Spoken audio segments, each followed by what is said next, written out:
SSRM politics plus news hour extra যারা দেখছিলেন তারা জানেন আজকে পলিটিক্স প্লাসেও এই যে রাজনীতি চলছে আসলে এটা কি অগ্নিকাণ্ডের মূল নায়ক কি আসলে কেমিক্যাল নাকি কেমিক্যাল নয় সেই রাজনীতি নিয়েই কথা বলবো। এটি প্রচলিত রাজনীতির চেনা জানা প্রতিদিন যেগুলো শুনি আমাদের কানের সঙ্গে পরিচিত সেই রাজনীতি থেকে কিছুটা আলাদা, কিন্তু এই রাজনীতির গভীরে আরও অনেক লেয়ারে অনেক অনেক ধাপে ধাপে অনেক রাজনীতি রয়েছে। ব্যাংকের সংশ্লিষ্টতা থেকে শুরু করে সেখানে এক ধরনের জিম্মি করে ফেলা অনেক সময় চ্যালেঞ্জ হয়ে দাঁড়ায় যে আসলেই এখান থেকে এই কেমিক্যাল কারখানাগুলো সরানো সম্ভব হবে কিনা। তা না হলে গত 9 বছরে এটার কোনো কেন ফলো আপ নেই, কেন নিমতলি থেকে চকবাজার এরকম শিরোনাম আমাদের আজকে লিখতে হচ্ছে। ঝুঁকি ট্রান্সফার শিরোনামে পলিটিক্স প্লাসেও আমরা এই আলোচনাই করব। আবারও পরিচয় করিয়ে দিচ্ছি যারা এই মুহূর্তে টিভি সেটের সামনে এসে বসছেন তাদের জন্য। আমাদের সঙ্গে মেজর একেএম শাকিল নেওয়াজ আছেন, তিনি ফায়ার সার্ভিস সিভিল ডিফেন্স অধিদপ্তরের ডিজাস্টার ও হ্যাজামাত স্পেশালিস্ট হিসেবে কাজ করেন। আমরা আরও হ্যাজামাত স্পেশালিস্টটা কি সেটা নিয়ে আরেকটু পরিচিত হব তার কথার ফাঁকে ফাঁকে। স্থপতি ইকবাল হাবিব আমাদের সঙ্গে রয়েছেন, নগর বিশ্লেষক, এবং পেয়েছি এনায়েত হোসেন মারুফকে, তিনি Bangladesh chemical and perfumery merchant অ্যাসোসিয়েশনের উপদেষ্টা। একজন প্রত্যক্ষদর্শী আছেন, চকবাজারের বাসিন্দা, পুরনো ঢাকার প্রতিনিধিত্ব করছেন আমাদের সঙ্গে আজকের এই স্টুডিওতে আছেন শেখ সাজিদুর রহমান রিমন। আলোচনায় যাবার আগে যেই কথাটি যে পুরনো ঢাকার শুধুমাত্র কেমিক্যাল নয়, পুরনো ঢাকার ঝুঁকি নিয়ে অনেকে চিন্তা ভাবনা শুরু করেছেন। গণমাধ্যমে এই ধরনের রিপোর্ট আমরা দেখছি গত কদিন ধরেই। সহকর্মী গোলাম কাদির রবুর রিপোর্টটি দেখব। নিমতলি থেকে চকবাজার ব্যবধান মাত্র 9 বছরে, কিন্তু ঘটনা একই, এজন্য একই ট্র্যাজেডির পুনরাবৃত্তি।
ফায়ার ফাইটিংয়ের জন্য ফ্যাসিলিটি তৈরি করবে, কী কী জিনিস রাখবেন, একটা ইন্ডাস্ট্রি হলে কী ধরনের ইয়ে রাখবেন, একটা কমার্শিয়াল স্পেস হলে কী কী রাখতে হবে, সেই সচেতনতা কিন্তু আমরা ব্যবসার দিকে ঝুঁকে গেছি। বাট এই যে প্রোটেকশনের জন্য, প্রিভেনশনের জন্য যে কাজগুলো করবে সেগুলো করছি না। ফায়ার হতেই পারে, বাট সেটাকে অ্যাড্রেস করার মতো আমার জনবল আছে, প্রশিক্ষিত জনবল আছে নাকি আমার যে স্টাফ আছে তাদের প্রশিক্ষণ করেছে, বা সেই পরিমাণ ফায়ার ফাইটিং ইকুইপমেন্ট আমার ওই ভবনে মজুদ আছে কিনা।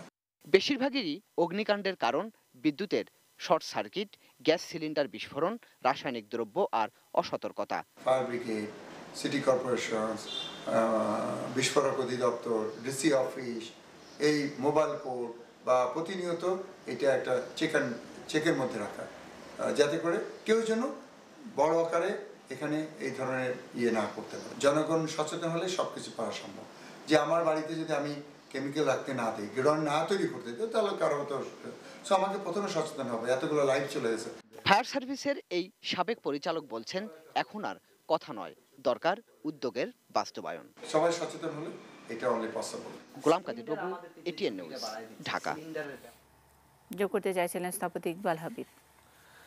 আসলে এই পুরো প্রক্রিয়াটার মধ্যে দিয়ে আরেকটা জিনিস পরিষ্কারভাবে বেরিয়ে আসে, যে দায়িত্ব এড়ানোর প্রবণতা বা এই ধরনের গল্পগুলো বলে আমরা কিন্তু অন্যান্য বিপজ্জনকতা এড়িয়ে যাচ্ছি। মানে একটা ঘটনার পরে মানে আমরা যদি দেখি যে 20 ফেব্রুয়ারির এত বড় একটি ঘটনা, আজকে আমরা 27 ফেব্রুয়ারি এসে আমরা ডিবেট করছি তুমি না আমি, এটা কি বিস্ফোরক নাকি এটা কি কেমিক্যাল নাকি এটা সিলিন্ডার, এটার জন্য কি কেমিক্যাল দায়ী নাকি অসাবধানতা দায়ী নাকি সচেতনতা নাকি লাইসেন্স দায়ী, এরকম দোষ চাপানোর একটা জায়গায় তারপরে খুব আস্তে আস্তে জি দুর্ভাগ্যের জায়গাটা হচ্ছে এইখানেই রাজনীতিটা হচ্ছে এই যে পুরনো ঢাকা নয়, সমস্ত ঢাকার এই যে ভালনারেবিলিটি, এটার জন্য আমি যেটা বলেছিলাম শুরুতে বলছিলাম, বাংলাদেশ ন্যাশনাল বিল্ডিং কোড তৈরি করে বাস্তবায়নের জন্য চিৎকার করেছে বছরকে বছর।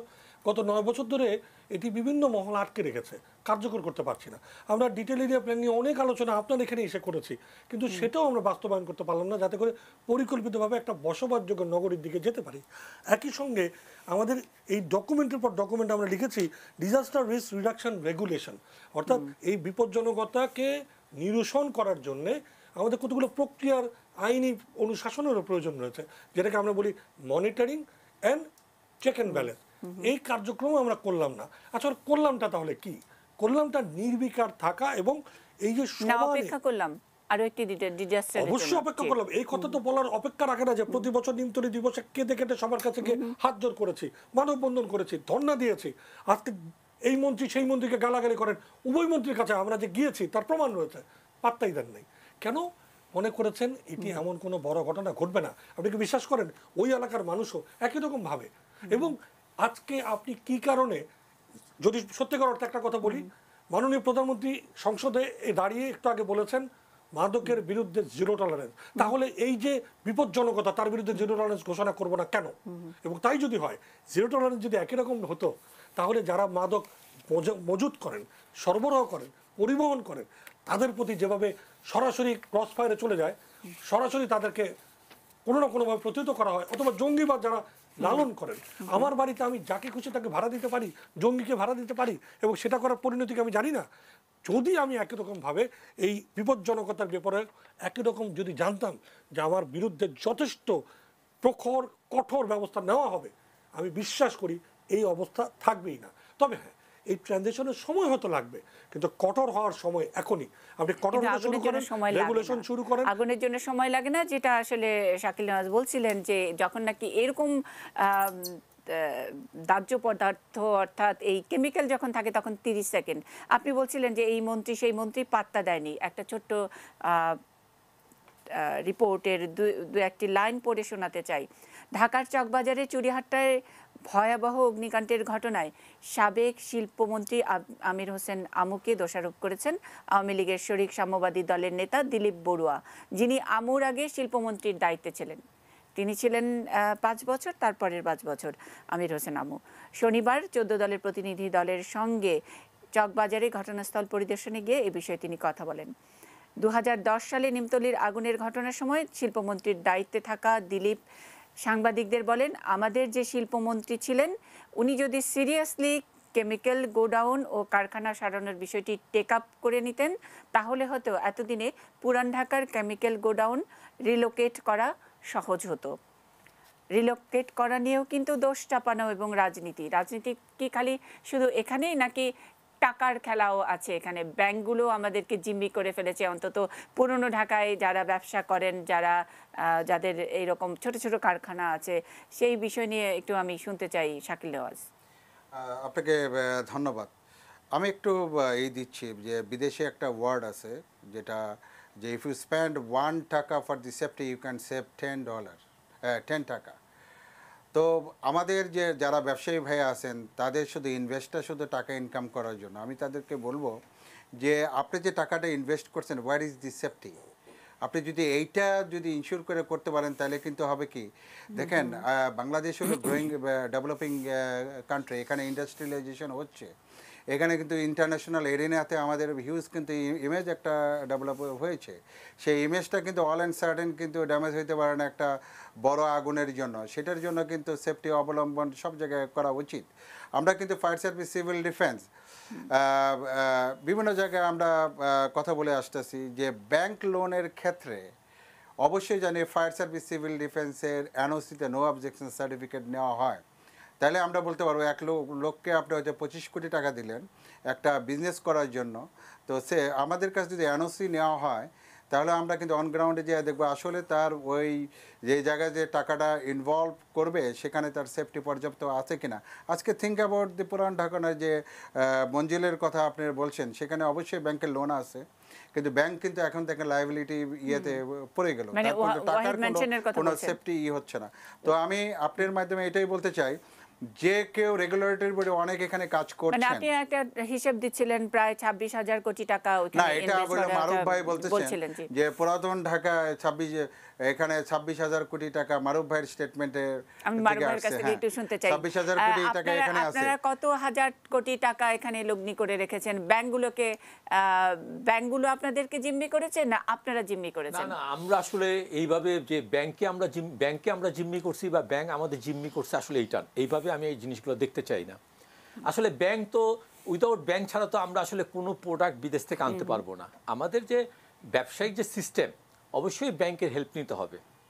আর আমরা যে এই যে বর্তমান যে ক্রাইসিসটা যেটা দেখা দিয়েছে, যে পুরান ঢাকায় আমার ভাই মারা গেছে বা আমার বোনই মারা গেছে বা আমার সন্তান তুলো বাচ্চারাও মারা গেছে, এইটাকে আমরা দোষারোপ না করে এটা একটা অত্যন্ত মর্মান্তিক ঘটনা। জি, দোষারোপ তো আপনার আমার থেকে শুরু হয়নি, এটা মন্ত্রী দুই মন্ত্রী আরেকজনকে করছে। 9 বছরে বাস্তবতা হলো 9 বছরে রিলোকেট করা সম্ভব হয়নি। আমরা বলছি যে টাকার টানটাও তো অনেকখানি টান, যে 26,000 কোটি টাকা একটা জায়গায় একটা ছোট জায়গায় লেনদেন হচ্ছে, সেখান থেকে ব্যাংকগুলোও বা আপনাদেরকে রিলোকেট হতে দেবে কেন? এটাও তো একটা পলিটিক্সের অংশ। সেই জায়গা থেকে আমি শুনতে চাই আপনার কাছ থেকে। না, আমরা দেখেন পুরান ঢাকায় শুধু আমাদের ব্যাংকের তো একটা পার্ট আছে, যে পুরো ব্যাংক সবগুলো ফিনান্সিয়াল ইনস্টিটিউট মিলে আমাদের 26,000 কোটি টাকা আমাদের ব্যবসায়ীদেরকে লোন দিয়েছে। তার সাথে যদি আমাদের টাকা হিসাব করেন, এখানেও প্রায় 3 লক্ষ কোটি টাকার উপরে আমাদের ইনভেস্টমেন্ট।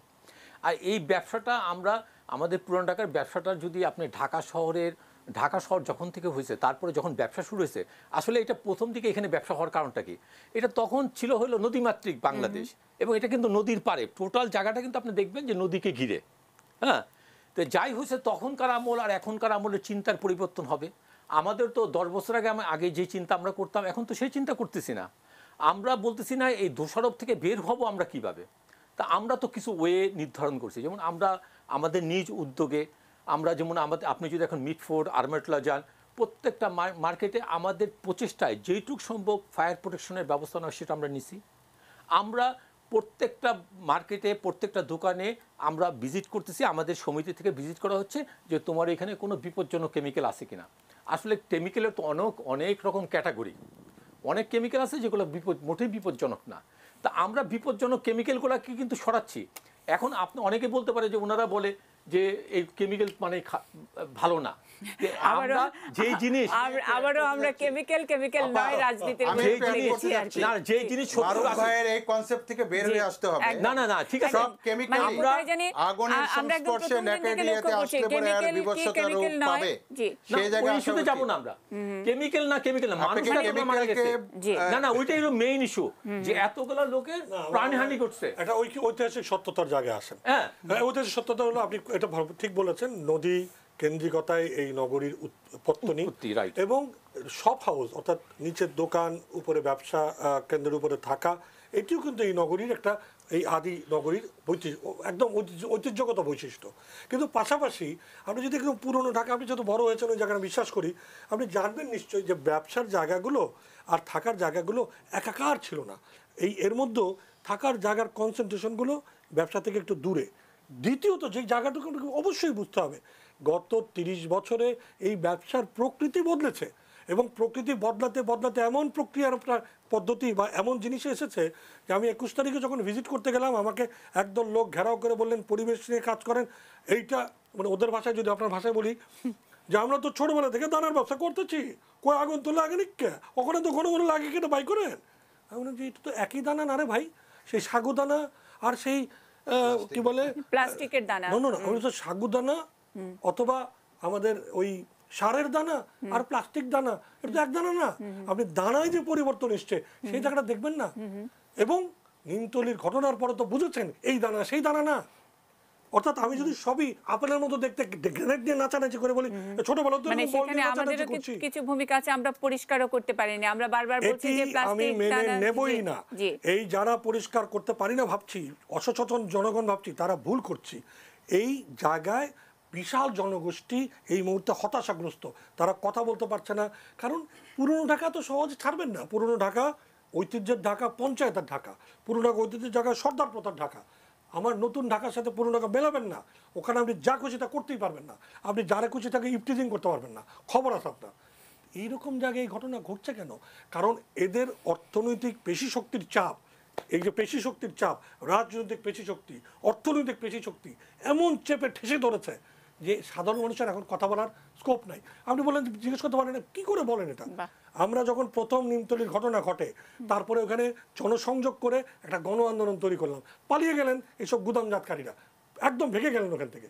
6 মাস পর বিভিন্ন উচিলায় যখন সরকার একটু জায়গা করতে হবে, প্রথমে করলেন আমাদের এই উল্টো পাশের এটারে কি বলে, এই আরেক গঞ্জ, কেরানীগঞ্জের এই পাশে ডান পাশে, যাই হোক আমাদের পশ্চিম পাশে, বললো যে এখান থেকে তো আগুন শহরের ভিতর চলে আসবে। ও আচ্ছা ঠিক আছে, তাহলে করি কেরানীগঞ্জে। তো এই যে কেরানীগঞ্জ না কাপ্তানগঞ্জ, এই যে পরিকল্পনাহীন যাত্রা, এগুলো কিন্তু একটা পরিকল্পিত অবহেলা। অর্থাৎ না করলে যদি হয়, যে মন্ত্রীদের কথা বললেন, পড়ে শোনালেন, তারা প্রত্যেকে আমরা ধন্যবাদ দেওয়ার পরে অনেক ভেবেছেন, অনেক ভাব করেছেন যে অনেক কিছু করব। 2014 সালের মধ্যে এই বিশেষায়িত শিল্পাঞ্চল করে সকলকে নিয়ে যাব। একই তো সরকার, একই তো প্রতিজ্ঞা। এবং এমন যদি হতো অমুক সরকার আমলে এটা হয়েছিল, তারা করে নাই, আমরা করেছি, একই তো মন্ত্রী। এই দায়বদ্ধতাটুকু তো যদি জবাব দিতে আমরা না করতে পারি, তাহলে সকল কিছু ভেস্তে যাবে। কেমিক্যালের গল্পটা আমরা বাদ দেই, অবহেলার গল্প বলি, আমাদের অসচেতনতার গল্প বলি, আমাদের লোভের গল্প বলি। এবং সে কারণেই বলছি, আমরা এই ব্যাংকগুলোকে দেখছি কোনো রকম হিসাব নিকাশ, ঝুঁকিপূর্ণতা এবং বিনিয়োগটাও ঝুঁকিপূর্ণ কেন, এগুলি কোনো হিসাব করে না। মানব উন্নয়ন তো বিনিয়োগ করেন না আপনি, আপনি তো বসবাসযোগ্য উন্নয়নে বিনিয়োগ করেন না, আপনি তো জবাবদিহিতার জন্য কাজ করেন না। জনসম্পৃক্ত কিভাবে হবে? আমরা বোধহয় পলিটিক্স প্লাসে দোষারোপের পলিটিক্সের মধ্যে রয়েছে, কিন্তু আপনারা এখানে রাজনীতিবিদ না, এখানে যারা সমাধান দেয় তাদের প্রতিনিধিরা রয়েছেন। বিরতির পরে আমরা এখান থেকে বের হয়ে, দোষ দেওয়া থেকে বের হয়ে আসা, আর এই মুহূর্ত থেকে আমি, আপনি, আপনারা সবাই মিলে কি করলে, কোন কাজটি করলে, কোন কাজটি প্রথম করলে আমরা এই ঝুঁকি থেকে একটু একটু করে মুক্ত হতে পারবো, সেরকম আলোচনায় যাব। তার আগে একটা ছোট্ট বিরতি।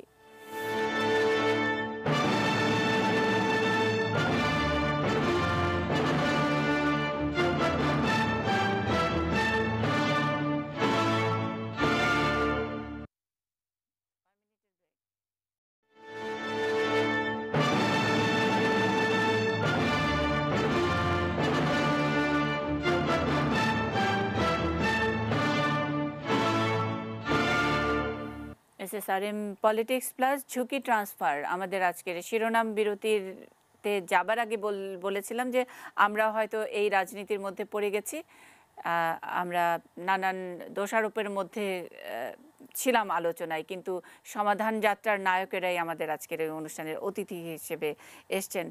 বিরতিতে যাবার আগে বলেছিলাম এই আলোচনা শুরু করব, তার মধ্যে অনেক দর্শক আমাদেরকে ফোন করছেন, অনেকে ফোনে অংশ নিতে চাইছেন। খুব বেশি সুযোগ আমরা পাবো না, দু একটি ফোন নিতে চাই। হ্যালো। হ্যালো, জি আসসালামু আলাইকুম। জি ওয়ালাইকুম আসসালাম। জি, প্রশ্ন, নাম বলবেন। প্রশ্ন। আমার নাম মোহাম্মদ রিপন, আমি কেরানীগঞ্জ থেকে বলছি। জি, আমার প্রশ্ন হচ্ছে যে সরকার নিমতলির ঘটনার পরে বলছে কেমিক্যাল পড়লি করে দিবে, কিন্তু সরকার 10 বছরে করে দিল না, কিন্তু ব্যবসায়ীদের বারবার দোষ দিচ্ছে।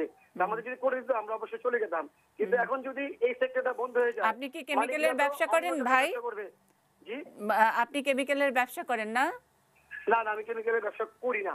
তাহলে আমার অনেক ভাই ব্রাদার, আমার অনেক বন্ধু বান্ধব তাই এই মানে ওনারা করেন। হ্যাঁ, মানে যিনি ব্যবসা করেন সেই ব্যবসার যে মানে অবকাঠামো, সেটাও তো তারই করতে হবে। সরকার যদি আপনাদের ঘর বানায় দেয়, বাড়ি বানায় দেয়, বিল্ডিং করে দেয়, ট্রান্সফার করে দেয়, আর ব্যবসাটা আপনি করবেন বা আপনার ভাই ব্রাদার করবে, গাড়ি চালাবে, এইটা কি? তাহলে তো সরকার নিজেই ব্যবসা করতে পারে নাকি? এখানে চাকরি করে, তারা এখানে চাকরি করে, তারা এখানে চাকরি করে, কিন্তু যদি এই ব্যবসাটা বন্ধ হয়ে যায়, এখানে 5-6 লক্ষ লোক জড়িত। সেটা একটা ভালো পয়েন্ট। গেলে আসলে ওই লোকগুলো সহই যাবে নিশ্চয়ই। এটা নিয়ে আলোচনা, জি জি, এটার উত্তর দেবেন একজন। অনেক ধন্যবাদ, অনেক ধন্যবাদ। আর একজনের ফোন নিব। হ্যাঁ, আপনার কাছে আসছি। জি, আপনার কাছে আসবো। জি, হ্যালো। নমস্কার দিদি। জি, দিদি আমার প্রশ্ন হইলো নামটা বলবেন? আমার নাম রফিক রফিক ভাই। কেরানীগঞ্জ থেকে দিদি। জি জি, বলুন। আমাদের প্রশ্নটা হলো আমরা এই যে কেমিক্যাল নিয়ে এত আলোচনা, এত দুর্ঘটনা, আমাদের পাশাপাশি প্রিন্টিং প্রেস, ফকিরাপুল, আরামবাগ, বাবুবাজার, নয়াবাজার, এদের সাথে যারা রিলেটিভ আছে এখানে প্রায় আমরা জড়িত আছি প্রায় 30 থেকে 35 লক্ষ লোক। আর প্রেসে যে কেমিক্যাল ইউজ হয় এই কেমিক্যালের থেকেও ভয়াবহ। দিদি আপনি যদি একবার আপনি দেখেন, আপনার রিপোর্টগুলো আমরা দেখি যে বিভিন্ন জায়গায় এত সুন্দর, যে আপনি যদি রিপোর্ট এইটা ঘুরে একটা বার যদি একটু কষ্ট করে দেখেন যে এটা যদি স্থানান্তর করা হয় ঢাকার বাইরে, সিটির বাইরে, একেতে যানজট কমবে, তারপরে লক্ষ লক্ষ মানুষের মানে যে কষ্ট, সে কষ্টটা দূর হবে। অনেক ধন্যবাদ রফিক ভাই, অনেক ধন্যবাদ। ভালো একটা পয়েন্ট বলেছেন, প্রিন্টিং প্রেসের কথা বলেছেন। এখানেও কেমিক্যাল ব্যবহৃত হয়, সেটাও ভয়াবহ, কিন্তু এখানে তো প্রেস মানে তো কাগজ, কাগজে তো আরও অন্যরকম ডিজাস্টার, অন্যরকম দুর্ঘটনার আগুনটার ধরনটা অন্যরকম হতে পারে। যাই হোক, আমি একটু শুনে নিতে চাই এনায়েত হোসেন মারুফ, খুব বেশি সময় নেই। আমাদের একজন দর্শক মোহাম্মদ জীবন, উনি বলেছিলেন যে যারা কাজ করেন তাদের ব্যাপারে কি হবে, আর 10 বছরে কেন সরকার করে দিল না। এটা তো এতক্ষণ ধরে আলোচনাও করলাম। এই ব্যাপারে একটু আসলে অনেকের ভুল ব্যাখ্যা আছে যে আমরা সরকারকে চাপিয়ে দিতে চাচ্ছি যে আমাদের জায়গা দাও, আমাদের ঘর বানিয়ে দাও। আসলে মোটেই কিন্তু জিনিসটা তা না। আচ্ছা, আমরা সরকারকে বা যে সমস্ত ডিপার্টমেন্ট আমরা বলছি যে আমরা সর্বাত্মক সহযোগিতা করব। এখন মনে করেন যে সরকার যদি জায়গাটা চিহ্নিত করে দেয়, ওই জায়গার দামও কিন্তু আমরা দিব, স্ট্রাকচারও আমরা তৈরি করে নেব। আর এখন আমরা কেন এই কথাগুলো বলি? আমরা এই কথাগুলো বলি এই কারণে যে সরকার যদি না বলে সেই জায়গায় আমাদের যাওয়াটা সঠিক হবে না। তার মানে আমরা কেউকে চাপাই দিতে চাচ্ছি না। আর উনি যে প্রিন্টিং প্রেসের কথা বললেন, কালির কথা বললেন, এগুলো আসলে সবই কেমিক্যালের একটা পার্ট। হ্যাঁ, তো আমার মনে হয় যে আমরা যদি একটু নিরাপত্তা, আমাদের যদি জায়গা একটা চিহ্নিত করে দেয়, সেই জায়গায় আমরা কিছু, সরকার যখন জায়গাটা দিবে তখন ওই জায়গার কিছু নিয়ম কারণ থাকবে, ব্যবহার বিধি থাকবে, সেখানে তো আমরা নিশ্চয়ই বাড়িঘর করে থাকবো না। হ্যাঁ, কিন্তু আমরা আমাদের টাকা, আমাদের সহযোগিতা, আমাদের পরিশ্রম, শ্রম সবই আমরা ওখানে দিব। শেখ সাজিদুর রহমান রিমন অনেকক্ষণ ধরে বসে আছেন, পুরনো ঢাকার প্রতিনিধি হিসেবে আমাদের আজকের অনুষ্ঠানে এসেছেন। কোনো কিছু যোগ করতে চান কিনা খুব ছোট্ট করে? আপনারটা শুনে খুব ছোট্ট একটা বিরতিতে যাব, তারপর সভাপতি ইকবাল হাবিব এবং মেজর শাকিল রিয়াজ বলবেন। আমরা চাই একটা একটা সেফ একটা জোন চাই পুরনো ঢাকায়। পুরনো ঢাকা অ্যাকচুয়ালি সেফ না। আমরা বাসা থেকে বের হলেই দেখি নানান ধরনের। আপনারা তরুণরা কি করেন? আমি বিজনেস করি। বিজনেস করেন, কিন্তু বিজনেস করেন এবং তারপরে যে সেফ জোন চান ইত্যাদি, এটা এই প্রথম বোধহয় কোনো একটি টক শোতে এসে বললেন। কিন্তু আমরা তো বলি তরুণদের উদ্যোগ, এলাকাবাসীর নিজেদের এলাকার দায়িত্ব তো নিজেদেরও হয়, অনেক সময় তরুণরাই এগিয়ে আসেন। ইকবাল হাবিবরা গিয়ে ওখানে মানববন্ধন করেন, তাহলে পুরনো ঢাকার তরুণরা কোথায়? না, এখন কিন্তু সবাই সচর হচ্ছে, সবাই মানে এই দুইটা ট্র্যাজেডির পর সবাই এখন সচেতন হয়ে গেছে। হ্যাঁ, গতকালকে আমি অনেকের সাথে কথা বলছি, অনেকেই নানা ধরনের স্টেপ নিচ্ছে, ফেসবুকে আমরা নানা ধরনের স্ট্যাটাস দিচ্ছি পুরনো ঢাকা নিয়ে। আর এখন সবাই চাচ্ছে যে পুরনো ঢাকাটা সেফ থাকুক। আমরা চাই একটা সেফ জোন চাই আর কি, সবার কাছে, মাননীয় প্রধানমন্ত্রীর কাছে আমাকে সেফ জোন চাই পুরনো ঢাকাটা। অনেক ধন্যবাদ। সেফ জোন নিয়ে আমরা সমাধান যাত্রার পর্বটি শুনবো, আরও একটা খুব ছোট্ট বিরতি।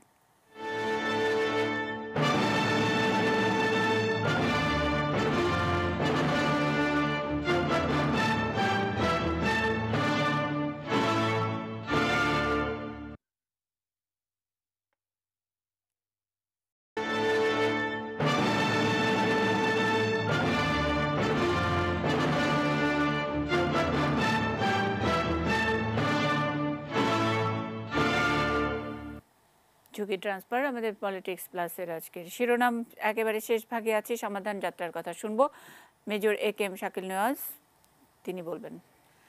আপা, থ্যাংক ইউ ভেরি মাচ আমাকে সময় দেওয়ার জন্য। এখানে প্রথম কাজটা যেটা হলো, we need to come in the single page. এক পেজে আসতে হবে, টাগ অফ ওয়ার করা যাবে না, ব্লেম গেম থেকে সরে আসতে হবে। এই জন্য জনগণ যারা আছে, লোকাল প্রতিনিধি যারা আছেন, পাবলিক প্রাইভেট কোলাবোরেশন দরকার, ইন্টেলেকচুয়াল যারা আছেন, বিজনেস কমিউনিটি ওখানে যারা আছেন, তারা মিডিয়া পিপল এবং গভর্নমেন্ট সবাই একত্রে কাজ করতে হবে। যেমন এখন থেকে যে আমাদের পুরাতন ঢাকা থেকে কেমিক্যাল সরাইতে হবে, একমতে আসতে হবে, তাইলেই কিন্তু ইমিডিয়েটলি এটা সম্ভব। জনপ্রতিনিধি এখানে প্রচুর পরিমাণে কাজ করতে হবে, কারণ দে আর লিডিং দি সোসাইটি। তো তাদের এখন অনেক রেসপন্সিবিলিটি আছে, সেখানে তাদের কাজ করতে হবে। এই যে কেমিক্যাল ব্যবসায়ীটা আছে, এখানে কিন্তু গ্লোবাল হারমোনাইজ সিস্টেমে MHDMA ক্লিয়ারলি লেখা আছে, সেই অনুপাতে কিন্তু ট্রেনিং দরকার। মালিক থেকে শুরু করে কর্মচারী, বিজনেস, প্রত্যেকটা লোককে এই ট্রেনিংয়ের আওতায় আনতে হবে এবং ইমিডিয়েটলি এটা রিলোকেশন করতে হবে সেফ জায়গায়, এবং এটা নিজ বেসিসে। এমন না যেমন ট্যানারি জায়গা আছে, ট্যানারির ওই জায়গায় যে কেমিক্যাল দরকার ওখানে থাকবে, ইন্ডাস্ট্রির জায়গায় যে কেমিক্যাল দরকার এই জায়গায়, আমাদের অনেকগুলো বেজাব পরিস্থিতিতে সেই সমস্ত জায়গায় আমরা রিলোকেট করতে পারি। আর বড় জিনিস, যেটা ইম্পর্টেন্ট জিনিস ইমিডিয়েটলি করতে হবে, লোকজনের ভিতরে কিন্তু হিউজ প্যানিক ক্রিয়েট করতেছে এবং রাতের অন্ধকারে এই কেমিক্যালগুলো বিভিন্ন জায়গায় নিয়ে যাচ্ছে এবং ডাম্পিং করছে, তাতে কিন্তু আপনার হ্যাজার্ড এবং ডেঞ্জারাস এরিয়ার কিন্তু বেড়ে যাচ্ছে। আমি তাদেরকে বলবো, ডোন্ট বি প্যানিক, আপনারা এখানে থেকে নিশ্চিত থাকেন, যদি কোনো সাহায্য লাগে fire service, civil defence will help you, কিন্তু প্যানিকের জন্য আপনি আরেক জায়গায় নিয়ে আরেকটা দুর্ঘটনা ঘটানোর কোনো নেই। দুর্ঘটনা বিস্তার করে আরেকটা এখানে বড় জিনিস, আমাদের শিক্ষা কারিকুলামে যেটা হলো primary level, secondary level, tertiary level, প্রত্যেকটা জায়গায় এই সমস্ত জিনিস ইনক্লুড করতে হবে যাতে প্রত্যেকেই শিখে।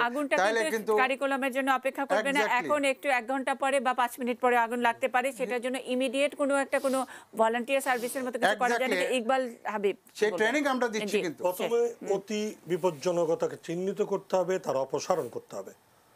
বসবাসযোগ্যতার উন্নয়নে গবেষণা এবং বিনিয়োগ করতে হবে। এর জন্য যে মাস্টার প্ল্যান করা হয়েছে, আরবান রিনিউয়াল, পুনর্গঠন, এইগুলোকে সব জনসম্পৃক্ততায় এবং বিনিয়োগ উৎসাহ দেওয়ার জন্য প্রণোদিত করতে হবে এবং এগুলি সব পরিকল্পিত রয়েছে, বাস্তবায়ন করা জরুরি।